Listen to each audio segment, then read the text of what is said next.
What was the number one belief that you know if you changed would change everything? I'm taking you to the embodiment of these ideas now. So many people understand a thing, they gather knowledge, they leave it in the conscious mind. To move it into the body, the embodiment of it means to understand now how I can change it, how I can move it, and how that will have an effect on me. So what's one belief, just one, that if you knew you would change it, it would change everything? I want to hear them.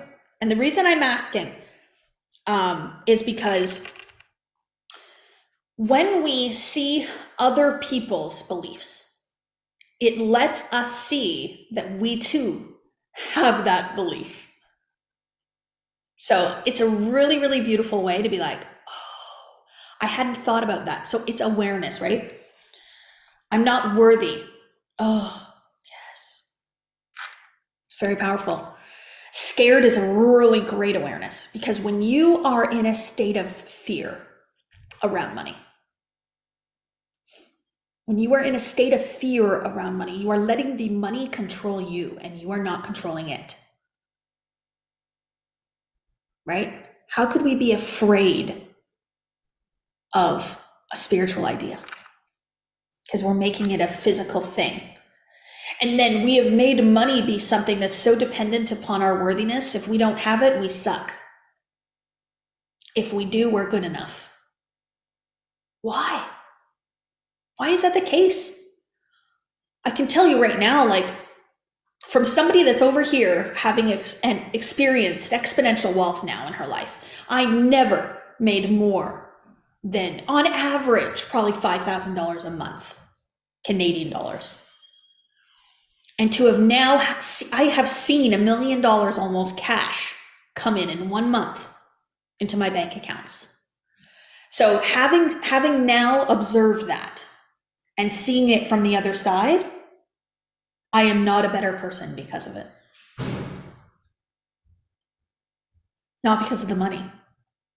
And I'm not better than anyone because of it. I truly believe that I am a better person or a better version of me because I'm kinder and I'm more confident and I love people unconditionally and I don't take things personal and I'm unafraid. Those are all the shifts. Those are all the things. So if you think that you're unworthy because you don't have enough money, or you're not good enough because you don't have enough, what do you think then about people that do? So just a little awareness, just a little thing. So what's really, really beautiful to understand and to know, and I get into this like crazy in the Millionaire Program, is that many of us are thinking from our observations. So we are thinking from circumstance. We're thinking from what we can see. So I can see that I haven't made a lot of money in my life. I can see that I haven't done big things. I can see that my business isn't where I want it to be. So I think about life and I think about myself from there, and then I recreate that because it doesn't feel good. And then I recreate that. So you're basically thinking from your idea of failure or your flaws or your problems, and then you recreate from there. So you're observing, making it mean something, thinking from it, and then you're just recreating the same cycle. What we do and what I help people to do is to think from possibility instead. Think from what I refer to as the fourth dimension or your imagination. So how can I think from possibility instead right now? So instead of feeling like I'm stuck and I'll never amount to anything, okay, I'm stuck and I'll never amount to anything. That's a very, very common belief that people hold. Instead of believing that, you can just as easily say, well, there's a version of me that is accomplishing. And what would it be like if I did? There's also a place where you can be like, just because I haven't doesn't mean I can't. Just because I haven't doesn't mean I can't. That is a very beautiful belief to have. Because we think because we haven't. that we're not going to, that's not creation. Creation is doing something that you've never done before, which means you've never done it before, but you're going to do it. It's a beautiful, beautiful place to be in. So if you fall asleep dreaming of abundance and prosperity, you read a book about abundance, you're thinking about abundance. As you're sleeping, your mind will continue to do that work for you and you'll dream about it literally. So that's part of convincing yourself you're abundant and prosperous, right? But if you go to bed at night and right before you fall asleep, you're thinking about why you're not good enough and you're thinking about all your bills that you haven't paid and you're worried about the money, you're replaying that. You're going to replay that. So these are really, really powerful beliefs and assumptions that you can change that will literally change everything for you. Your experience with money, absolutely, but also your experience with every other area of your life. So for worthiness, who can change your worthiness? Your feelings of worthiness. Who can change that? We know this on a conscious level, that our worthiness is up to us and us alone. It is not up to anybody else. It cannot be changed by anybody else. But the problem is, we were born worthy. Okay, so when we were babies and we were toddlers, we were not having these thoughts of, oh, my butt is too big, or oh, I'm not pretty enough, I'm not good enough, I'm not going to amount to anything. No. We literally were in awe of life. We trusted the world. We trusted that this was a beautiful place. We had faith that people were going to take care of us, that we were going to be looked after. We believed we could walk, and we would just keep trying over and over and over again. And so the lack of worthiness was a learned behavior. That's what I'm getting at. It wasn't, we weren't born believing we were less than. I remember when I wrote Becoming the One, which is my first book, which is on Amazon, I wrote down that I did not know that my body was bigger until somebody told me. I didn't know that it wasn't meeting the beauty standard until somebody told me. Like, I was just existing in the body that I was in, and I was happy, and I was living a great life. And then all of a sudden, people started to say, you should lose weight, you should exercise more, you're fat, you're this, you're that. And so then I started to build this idea, oh shoot, my body isn't good, it's bad. But I didn't believe that before. So as I said, our worthiness is up to us, but our lack of worthiness, we have left that up to others. We have completely left our worthiness up to everyone else. And so the only reason that you believe you are unworthy is you believed something you heard. You believed it. You don't have to do that anymore. You really don't. You don't have to believe the thoughts that tell you that you're less than, or you don't know enough, or you're too old, or you're too big, or you're too tall, da-da-da-da-da-da-da-da. You do not have to. And at first I was like, okay, but like, people can be rude. Like, come on, people can be really not nice. It's not just me. But what he was getting at was that no matter how rude the world gets, you can accept the rudeness as truth or not. You can experience it or not, right?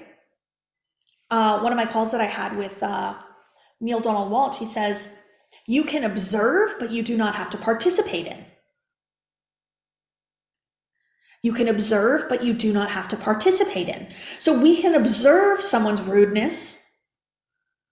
We can observe somebody's condescending nature. There's this whole thing about narcissists right now. We can observe a narcissist, but we don't have to participate in it. We don't have to experience it. We don't have to take it on.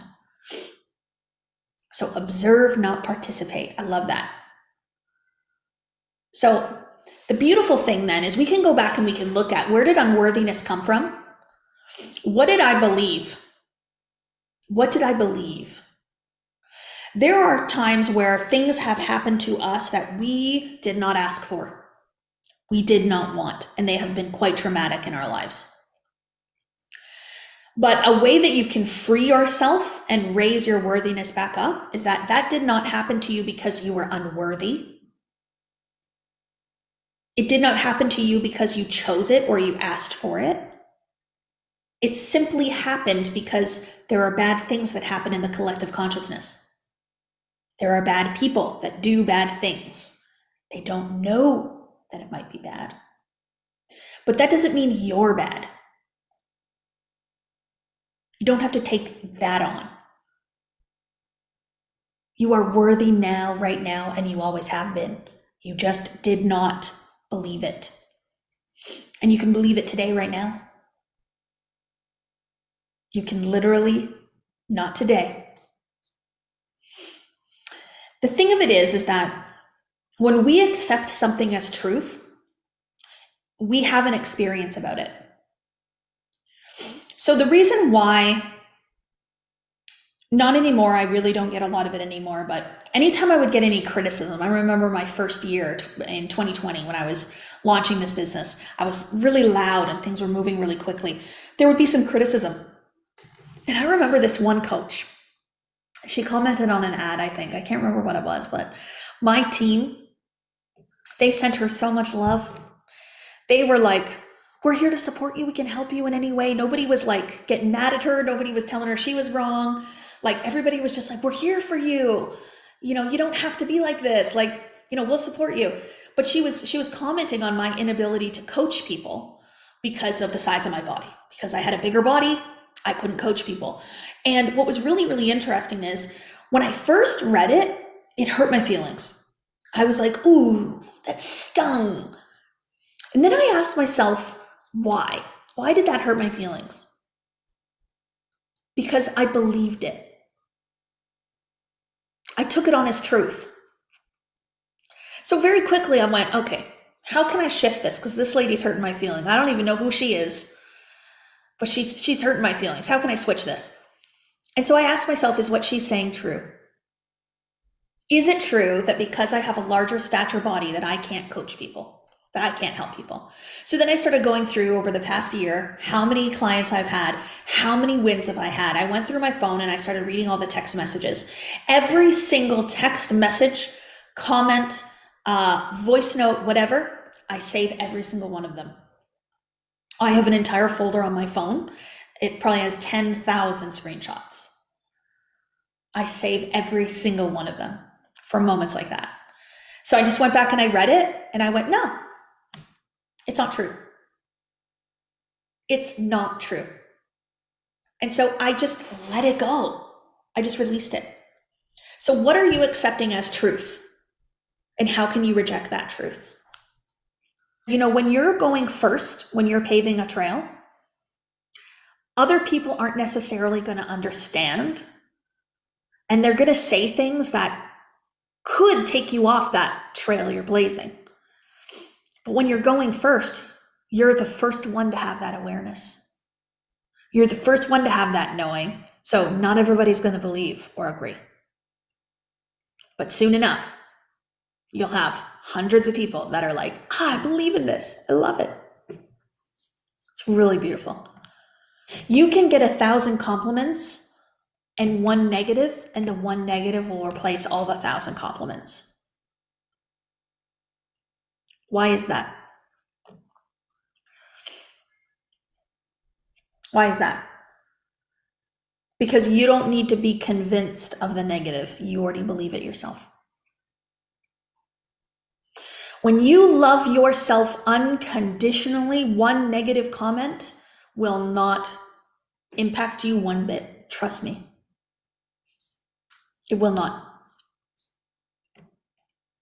I'm at a place where I've decided to love myself unconditionally. So what that means is I'm going to love myself no matter how much money I make. I'm going to love myself whether I'm single or married. I'm newly single, so it's been about a year and I don't know, a few months. So I'm going to love myself whether I'm single or married. I'm going to love myself whether I'm in a good mood or not. I'm going to love myself whether people like me or not. I'm going to love me no matter what my size of my body is. So right now I've released a lot of weight, which is a physical transformation of my internal transformation, but I don't know what's going to happen for the rest of my life. So I'm not loving myself right now because I've released weight. I will love myself if all that weight comes right back on. And I loved myself before it went away anyway. So unconditional love for yourself will raise your worthiness. So you're saying to love yourself unconditionally is only a decision. Wow. That was very enlightening. Yes. Having faith is a decision. Being worthy is a decision. Who determines your worthiness? You do. So just choose to be worthy today. And I know I'm making it sound easy, but like, what if it was that easy? What if it was that easy to believe you were worthy enough? Anything and everything is possible. And anything you think of or anything you believe will show up in the physical form for you. The good and the bad. So the pneumonia was repressed grief. Pneumonia was the emotions around some pretty life-changing things that I never allowed myself to process. And so I left them sit energetically. They sat and they festered and they went into my lungs. And so now for me, it's, Kathleen, you are going to manifest everything. You are going to manifest everything. So everything means everything. So the things that you fear the most, you will manifest. So let's not fear things, Kathleen. What you expect will happen. So let's not expect the worst. Let's expect the best, Kathleen.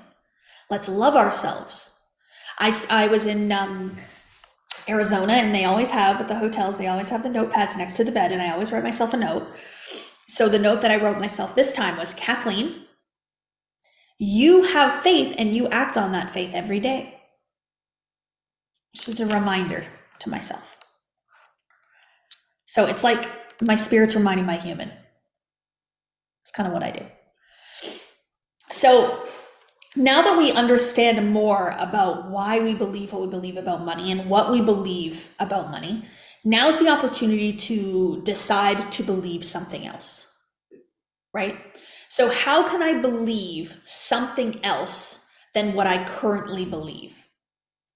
But there has to be some motivation behind this, because why are we doing it? Why would we do the work? Why would we bother changing our belief systems? Why would we go within and ask ourselves the hard questions? Why will we face some of our deepest insecurities? Because there's light on the other side. There's something worthwhile enough to do that. Desire is a very powerful energy, and it's part of your ego. And I do believe that desire is one of the most powerful energies to be able to help you move from the version you are today to the version that you desire to be. And in order to make that move, to make that shift, the ego is involved.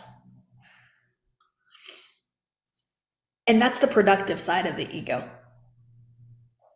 So how can we get our egos to start to move, to start to expand, to start to grow, to have a desire and to be okay with desiring something? Okay, so what does it mean to desire something? I call it a burning desire. I have a burning desire within me to help other people.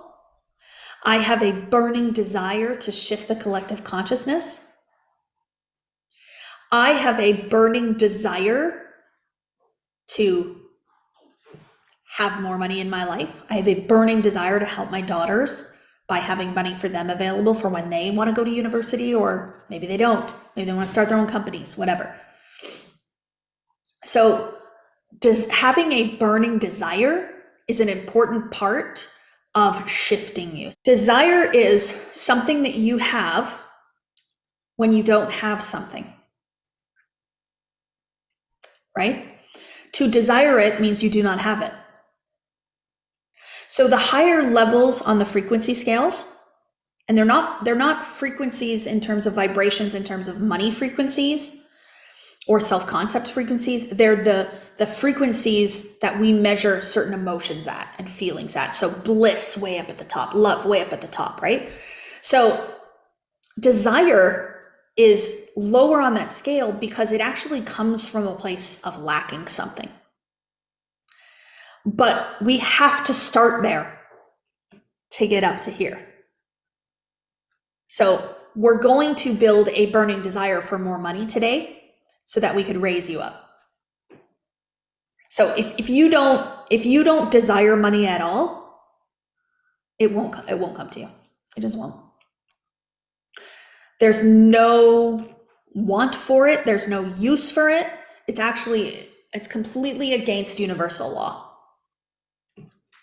Completely. Because universal law says the more service you give, the more you will be compensated. Universal law says that there's a law of infinite supply. As long as there's a demand, you will create a supply. Universal law says that any idea held in the screen of the mind will manifest into the physical form.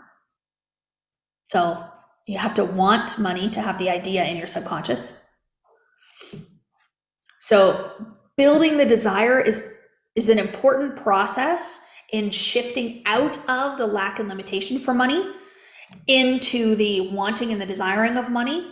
And then we're going to move you up even further into the I have it all energy. The desire is a part of your human. And I say that because spirit doesn't desire that which it already knows it is. So your spirit, your soul, however you want to refer to it, doesn't desire, but the human does. And the thing of it is like, in order to get my human moving and get my human to build the courses, build the programs, launch the business, blah, blah, blah, blah, blah, to do all the things that I'm meant to do, that's part of my calling, which is changing collective consciousness.